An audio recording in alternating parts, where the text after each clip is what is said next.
नमस्कार साथियों, आप सभी लोगों का हमारे online YouTube channel UP Urdu GS academy पर बहुत बहुत स्वागत है। साथियों, आपके जीआईसी पेपर में चाहे वो जिस भी सब्जेक्ट से आप दे रहे हों, चाहे जिस सब्जेक्ट से आप दे रहे हों, आपके जीआईसी पेपर में 40 नंबर जीएस के प्रश्न आते हैं।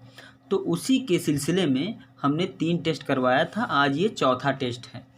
जीआईसी का ये चौथा टेस्ट है जो पिछली परीक्षा में आ चुका है और ये परीक्षा 4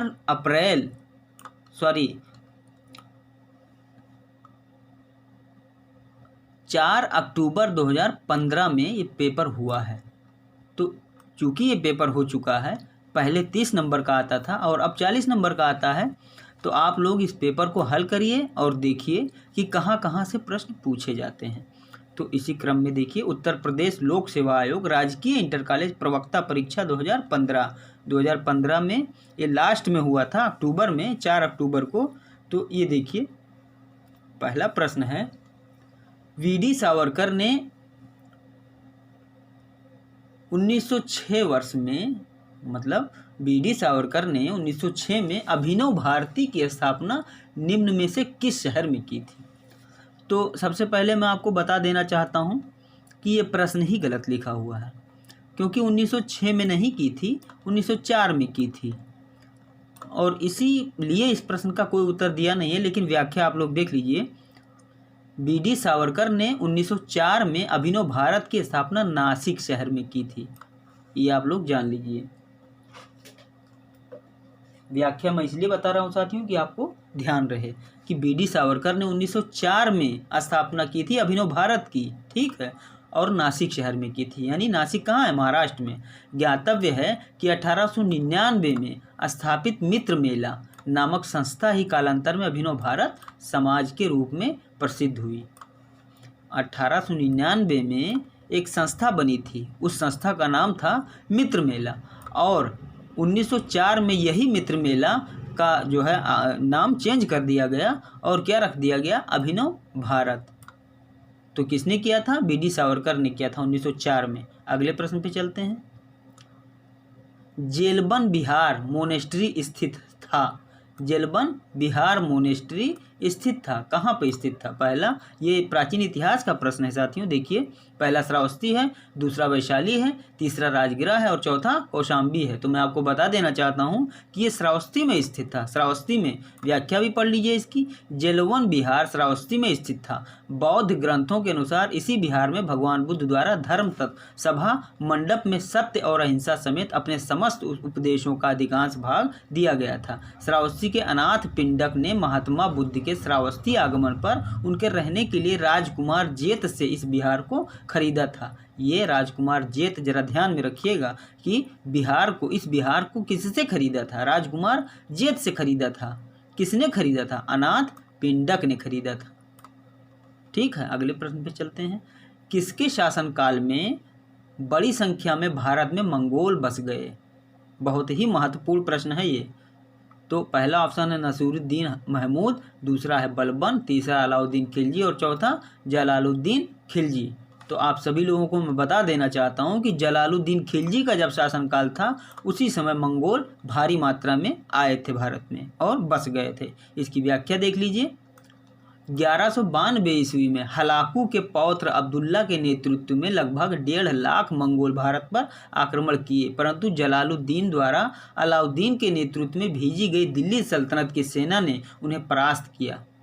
ठीक है, तो ये भी आप सोचिए, जाने रहिए कि जलालुद्दीन द्वारा अलाउद्दीन, आपने एक मूवी बनी थी, आप लोग जानते होंगे, मूवी बनी थी जिसमें अलाउद्दीन खिलजी बना हुआ था, एक जो हीरो था।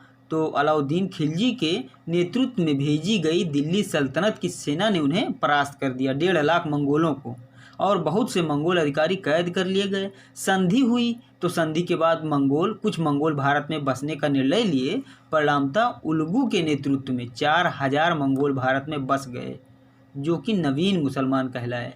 ठीक है, तो आप लोगों ने व्याख्या पढ़ ली। अगले पे चलते हैं।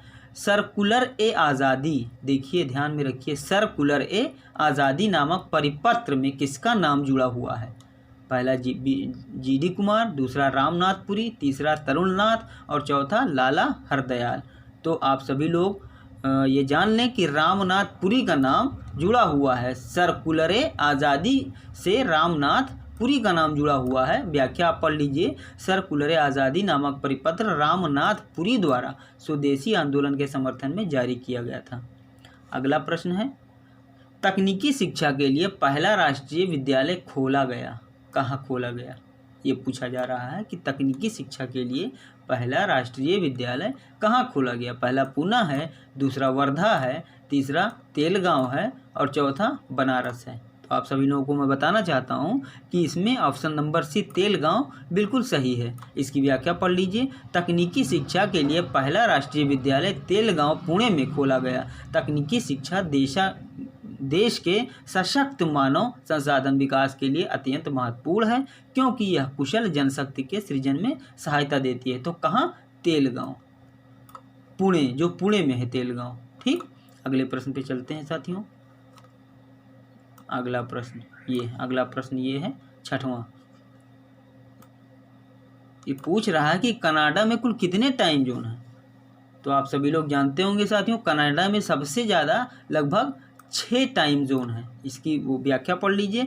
टाइम जोन या मानक समय को क्षेत्रीय समय के नाम से भी जाना जाता है। 1884 में ग्रीनविच मीन टाइम तय किया गया था और दुनिया भर की घड़ियों का समय इसी टाइम जोन से तय किया जाता है। कनाडा में कुल 6 टाइम जोन है, क्योंकि कनाडा बहुत बड़ा है। इसका फैलाव बहुत ज़्यादा है, इसलिए इसमें से कई देशांतर रेखाएं गुजरती हैं कनाडा से, तो इसलिए इसमें 6 टाइम जोन है। ठीक है साथियों, अगले पे चलते हैं। निम्नलिखित में से एशिया की सबसे लंबी नदी कौन सी है? एशिया की सबसे लंबी नदी है, तो आप सभी लोग जानते हैं यांगत्से कियांग सबसे लंबी नदी है। एशिया की बात हो रही है यहाँ, एशिया की बात जब हम करेंगे तो यांगत्से कियांग, यांगत्से ही लिखा है लेकिन यांगत्से कियांग है ये, यांगत्से कियांग। ये नदी चीन में बहती है, नीचे व्याख्या जब आप पढ़ेंगे तो आपको समझ में आ जाएगा। देखिए, एशिया की सबसे लंबी नदी यांगत्से कियांग है, यांगत्से ही लिखा है लेकिन इसका पूरा नाम यांगत्से कियांग है। इस नदी की लंबाई 6300 किलोमीटर है। यह नदी चीन के सिकांग पहाड़ियों से निकलकर पूर्वी चीन सागर में गिरती है। भारत की सबसे लंबी नदी गंगा नदी है। ठीक है, अगले प्रश्न पे चलते हैं। निम्नलिखित में से कौन सी नदी कश्मीर के मध्य प्रदेश में सिंधु से नहीं मिलती? देखिए, सिंधु से नहीं मिलती है। कहाँ की बात कर रहा है? कश्मीर के प्रदेश में, निम्नलिखित में से कौन सी नदी कश्मीर के प्रदेश में सिंधु नदी से नहीं मिलती है? तो पहला ऑप्शन है हुंजा, दूसरा नुब्रा, तीसरा अस्कर और चौथा झेलम। तो आप सभी लोग जानते हैं कि झेलम नदी सिंधु नदी से नहीं मिलती है। क्यों?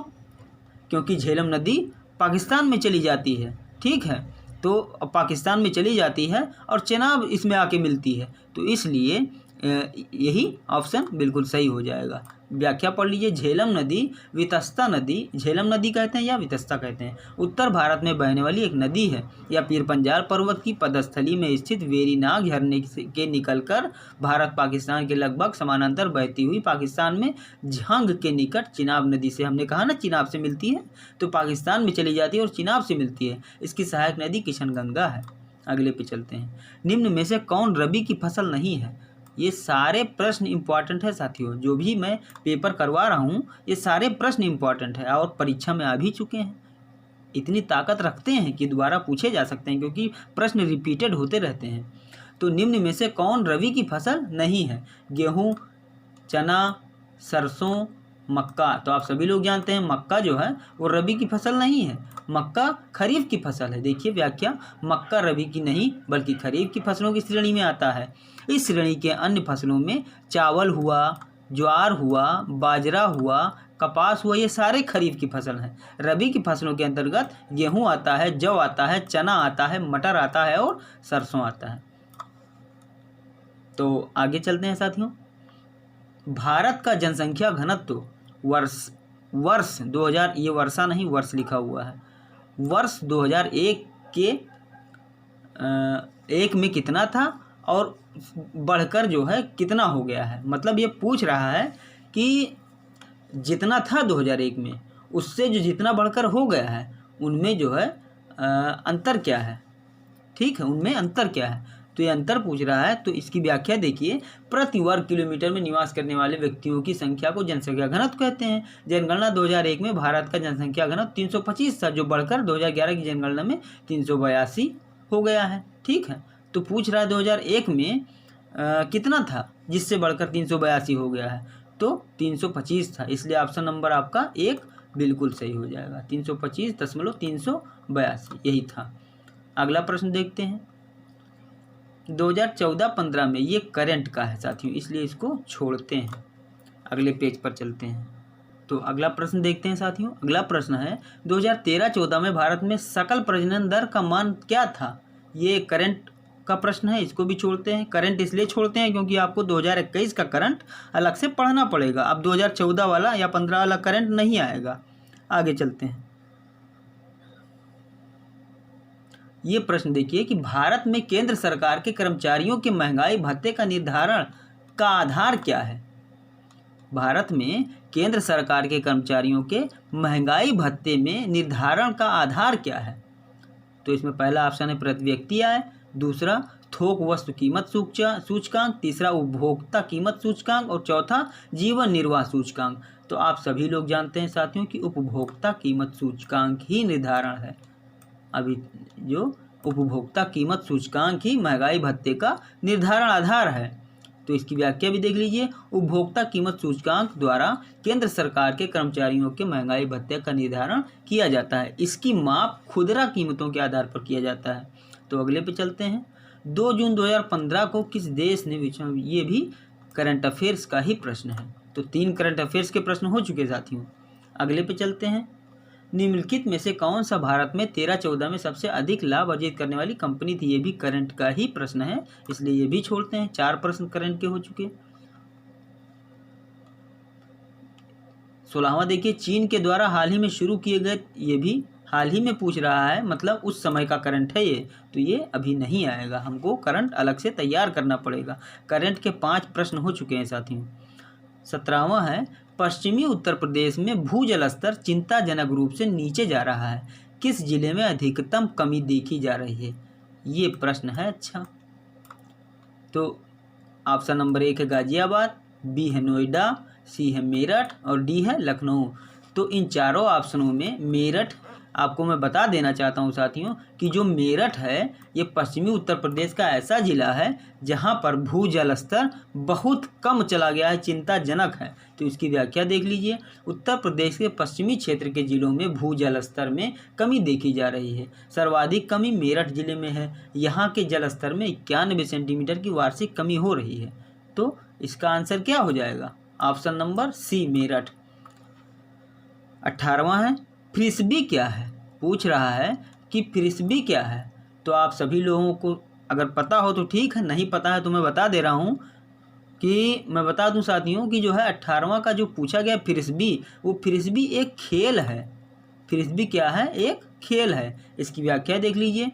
फ्रिस्बी एक प्रकार का खेल है। यह खेल फ्लाइंग डिस्क के साथ खेला जाता है। यह पूरी तरह से खिलाड़ियों के फेयर प्ले की तर्ज पर खेला जाता है, क्योंकि इस खेल में कोई रेफरी या अंपायर नहीं होता। अगले पे चलते हैं। मेंडासम, ये मेंडासम नहीं है, ये मैंडमस है। मैंडमस, ये गलत लिखा हुआ है, मैंडमस है। मैंडमस मतलब होता है परमादेश। परमादेश याचिका में ये मैंडमस यहाँ सही लिखा है, परमादेश याचिका में मैंडमस। अब ऑप्शन में पूछ रहा है कौन सा सही है। एक फ्रांसीसी भाषा का शब्द है, बिल्कुल गलत है। एक जर्मन भाषा का शब्द है, बिल्कुल गलत है। एक लैटिन भाषा, ये लातिनी नहीं लैटिन भाषा, ये लैटिन भाषा का शब्द है, बिल्कुल सही है। क्यों, क्योंकि जो मैंडमस है ना, ये लैटिन भाषा का शब्द है। इसमें लिखा हुआ है, व्याख्या में देखिए कि ये मैंडमस है, ये मैंडासम नहीं है, मैंडमस। ये परमादेश एक लैटिन भाषा का शब्द है। परमादेश का शाब्दिक अर्थ है हम आदेश देते हैं। यह एक नियंत्रण है जिसे न्यायालय द्वारा सार्वजनिक अधिकारियों को जारी किया जाता है, ताकि उनसे उनके कार्यों और नकारने के मतलब उनकी जो जिम्मेदारी है, वो अपनी जिम्मेदारी से काम अगर नहीं कर रहे हैं तो उस संबंध में पूछा जाता है, कोर्ट डायरेक्ट पूछता है। तो ऑप्शन नंबर सी बिल्कुल सही हो जाएगा। अगले पे चलते हैं। किस संवैधानिक संशोधन के द्वारा संपत्ति का अधिकार मौलिक अधिकार के रूप में समाप्त कर दिया गया? तो आप सभी लोग जानते हैं साथियों कि 44वां संविधान संशोधन जो हुआ था उसमें संपत्ति का अधिकार जो है मौलिक अधिकार के रूप में से निकाल दिया गया है। ठीक है, और उसको संवैधानिक जो है एक ये व्याख्या पढ़ लीजिए। 44वें संविधान अधिनियम 1978 द्वारा संपत्ति के अधिकार को मूल अधिकारों की श्रेणी से हटाकर उसे संविधान के अनुच्छेद 300A में के तहत एक विधिक अधिकार के रूप में पूछ लिया जाता है कि जो है संपत्ति का अधिकार कैसा अधिकार है? तो आप क्या बताएंगे? आप बताएंगे एक विधिक अधिकार है। ठीक है, विधिक अधिकार के रूप में शामिल किया गया 44वें संविधान संशोधन के द्वारा 1978 में। इसको किस अनुच्छेद में रखा गया? 300A में। इसमें यह व्यवस्था दी गई कि कोई भी व्यक्ति कानून के बिना संपत्ति से वंचित नहीं किया जाएगा। अगले पे चलते हैं। भारत के निम्नलिखित में से किस राज्य में दिसंबर 2014 तक, ये तो उस समय का है करंट का, 6 प्रश्न आपको मिल चुके करंट अफेयर्स के। अब अगले पेज पे चलते हैं साथियों। ये साथियों अगले पेज पे हम लोग आ गए। इसमें 22वां सवाल है कि निम्नलिखित संख्याओं में से कौन सी संख्या परिमेय है? तो ये मैथ का क्वेश्चन है, इसको लगवाना पड़ेगा, इसलिए यहाँ पर इसको ऐसे ऑप्शन बता देने से कुछ नहीं होगा। ऑप्शन तो इसमें लिखा ही है कि सी होगा, लेकिन ऑप्शन बता देने से नहीं होता है, इसको आपको समझना पड़ेगा, लगाना पड़ेगा। तो ये प्रश्न देख लीजिए, और परिमेय संख्याओं वाला जितना सवाल है हम करवाएंगे, फिलहाल आप अपने स्तर से करिए। फिर अगला है, यदि 11 वस्तुओं का क्रय मूल्य 13 वस्तुओं के विक्रय मूल्य के बराबर हो तो लाभ का प्रतिशत क्या होगा? इसको भी लगाना पड़ेगा। अगले पे चलते हैं। समीकरण ये हल करना, इसमें ए का मान निकालना है, ये भी हल करना पड़ेगा। अगले पे चलते हैं। निम्न में से कौन अनुचुंबकीय है? ये प्रश्न देखिए, निम्न में से कौन अनुचुंबकीय है? तो मैं आपको बता देना चाहता हूँ कि जो बिस्मिथ है ये चुंबकीय है, निकल भी चुंबकीय है और पानी भी चुंबकीय है। इसमें एक ही अनुचुंबकीय है, ये मैग्नीज। इसकी जो है व्याख्या पढ़ लीजिए कि अनुचुंबकत्व पदार्थ वो पदार्थ होते हैं जिसमें बाहर से आरोपित चुंबकीय क्षेत्र की दिशा में ही चुंबकीय क्षेत्र पैदा करते हैं। ये पदार्थ बाह्य चुंबकीय क्षेत्र द्वारा आकर्षित किए जाते हैं। इसका व्यवहार प्रतिचुंबकीय पदार्थों के चुंबकीय व्यवहार के ठीक उल्टा होता है। अधिकांश रासायनिक तत्व तथा रासायनिक यौगिक अनुचुंबकीय पदार्थ होते हैं। उदाहरण में देख लीजिए, मैग्नीशियम भी एक अनुचुंबकीय है, लिथियम भी अनुचुंबकीय है, सोडियम भी अनुचुंबकीय है, और एल्युमिनियम भी अनुचुंबकीय है, और मैग्नीज भी अनुचुंबकीय है। ठीक, तो आप देख लीजिए एक बार कि अनुचुंबकीय कितने हैं? 1, 2, 3, 4 और 5। तो ध्यान में रखिएगा साथियों, फिर क्वेश्चन पूछा जा सकता है। अगले पे चलते हैं।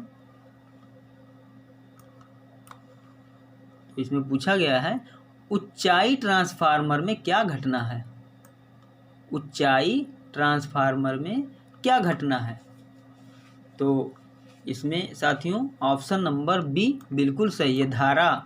ऊंचाई ट्रांसफार्मर में धारा दौड़ती है, इसका एक व्याख्या दी गई है। देखिए, ट्रांसफार्मर एक ऐसा विद्युत यंत्र है जो एसी सप्लाई की फ्रीक्वेंसी को बिना बदले वोल्टेज तथा धारा को कम या ज़्यादा करता है। इसका फार्मूला है N1/N2 equal to V1/V2 equal to I2/I1। N1 तथा N2 क्या है? वाइंडिंग संख्या। V1 तथा V2 क्या है? वोल्टेज है। I1 तथा I2 क्या है? ये धारा है। उच्च ट्रांसफार्मर यानी ऊंचाई ट्रांसफार्मर में वोल्टेज बढ़ता है तथा धारा घटती है। ऐसे ट्रांसफार्मर में प्राइमरी वाइंडिंग से सेकेंडरी वाइंडिंग के फेरों की संख्या ज़्यादा होती है। अगले प्रश्न पे चलते हैं। निम्नलिखित में से कौन सा भारतीय फुटबॉलर 50 अंतर्राष्ट्रीय गोल दागने वाला? ये करंट का है, उस समय 7 क्वेश्चन आपके करंट के मिल चुके हैं। ठीक है, अगले पे चलते हैं साथियों। सल्फर डाइऑक्साइड प्रदूषण के लिए मुख्य संकेतक पौधा है। सल्फर डाइऑक्साइड प्रदूषण के लिए मुख्य संकेतक पौधा है, आप सभी लोग जानते हैं। आप सभी लोग जानते होंगे कि काई जो है, ये जो काई है वो सल्फर डाइऑक्साइड के प्रदूषण के लिए मुख्य संकेतक पौधा है। क्यों? क्योंकि जहाँ प्रदूषण होता है सल्फर डाइऑक्साइड का, वहाँ ये काई खत्म होने लगता है, लुप्त होने लगता है। तो आप ये समझ जाएंगे कि सल्फर डाइऑक्साइड का प्रदूषण यहाँ है। इसकी व्याख्या पढ़ लीजिए। वायु प्रदूषणों, रसायनों, सूक्ष्म पदार्थ तथा जैविक पदार्थ के वातावरण में उपस्थिति से होता है। ठीक, सल्फर ऑक्साइड विशेष रूप से कोयले और तेल के जलने से उत्सर्जित होता है। लाइकेन काई को ही लाइकेन कहते हैं। तो आपके परीक्षा में लाइकेन न दे करके काई दे सकता है, तो आप भूलिए भटकिएगा नहीं, चाहे काई रहे चाहे लाइकेन रहे। का निर्माण शैवाल तथा कवक के द्वारा होता है। वायु प्रदूषण का सबसे अधिक प्रभाव लाइकेन पर पड़ता है, ठीक है, क्योंकि ये बहुत ही संवेदनशील होते हैं। थोड़ा सा भी अगर प्रदूषण हो जाएगा तो लाइकेन नष्ट होने लगेगा और लुप्त हो जाएगा। इसलिए काई या लाइकेन को सल्फर डाइऑक्साइड का मुख्य संकेतक पौधा कहते हैं। अगले पे चलते हैं साथियों। भारतीय वन्य जीव परिषद की स्थापना की गई थी। कब की गई थी वन्य जीव परिषद की स्थापना? तो आप सभी लोगों को ये पता होगा कि 1952 में की गई थी। 1952 में वन्य जीव परिषद, भारतीय वन्य जीव परिषद की स्थापना की गई थी, लेकिन ऑप्शन में 1952 नहीं है साथियों। आप लोग ध्यान रखिएगा कि ये लिखा हुआ व्याख्या में कि वर्ष 1952 में भारत सरकार ने वन्य जीव के संरक्षण के लिए Indian board for wild life IBWL का गठन किया था 1952 में, ध्यान रखिएगा। वर्तमान में भारतीय वन्यजीव संस्थान की स्थापना 1982, वर्तमान की बात हो रही है, 1982 में देहरादून में किया गया था 1982 में। लेकिन इस जो संरक्षण बोर्ड की स्थापना कब हुई थी? 1952 में। वन्यजीव के संरक्षण के लिए Indian board for wild life यानी IBWL की स्थापना कब हुई थी? 1952 में। लेकिन भारतीय वन्यजीव संस्थान की स्थापना 1982 में देहरादून में हुई।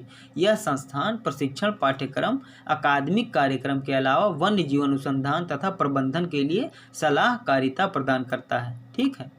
अगले पे चलते हैं साथियों। अगला प्रश्न है, भूमि जल तनाव की माप की जाती है। अब अगर भूमि जल तनाव है कहीं पर तो उसको कैसे मापा जाएगा? तो उसको कैसे मापा जाएगा साथियों? ऑप्शन पढ़िए। ODR मीटर से, दूसरा है पेनीट्रोमीटर से, तीसरा है टेंसियोमीटर से और चौथा है कैल्सीमीटर से। तो आप सभी लोगों को मैं बता देना चाहता हूं कि भूमि जल तनाव हमेशा टेंसियोमीटर से ही मापा जाता है, ठीक है, टेंसियोमीटर से। ऑप्शन इसका व्याख्या देख लीजिए। ये टेंसियोमीटर द्वारा भूमि मिट्टी में जल तनाव की माप की जाती है। ये चीज़ आप बहुत ध्यान से देखिए और याद रखने की कोशिश कीजिए, दिमाग में बना रहे। तो भूमि जल तनाव की माप हमेशा टेंसियोमीटर से ही की जाती है। तो ये 30 सवाल थे साथियों जो 2015 में पूछा गया था। तो आप सभी लोगों को पूरा वीडियो देखने के लिए बहुत बहुत धन्यवाद साथियों। और टेस्ट में जितना कराऊं आप करते चले जाएं। लास्ट में एक ऐसा समय आएगा साथियों कि आपको सब कुछ पता रहेगा और परीक्षा आसानी से क्रॉस कर जाएंगे, सिलेक्शन ले जाएंगे। तो आप पूरा टेस्ट जितना हो, चाहे उर्दू का हो, चाहे GS का हो और चाहे किसी भी सब्जेक्ट से आप भरे हों, GS का जो है प्रश्न पत्र ज़रूर हल किया करें, जो कि हम डेली बाय डेली, एक दिन अगर नहीं करवा पाए तो दूसरे दिन ज़रूर करवाते हैं। तो आप सभी लोगों से निवेदन है, ये गुजारिश है कि आप सभी लोग हमारे इस वीडियो को लाइक करें, शेयर करें, कमेंट करें और बार बार देखें ताकि आपका भी तैयार हो जाए। तो आप सभी लोगों को आखिर तक वीडियो देखने के लिए बहुत बहुत धन्यवाद, बहुत बहुत शुक्रिया।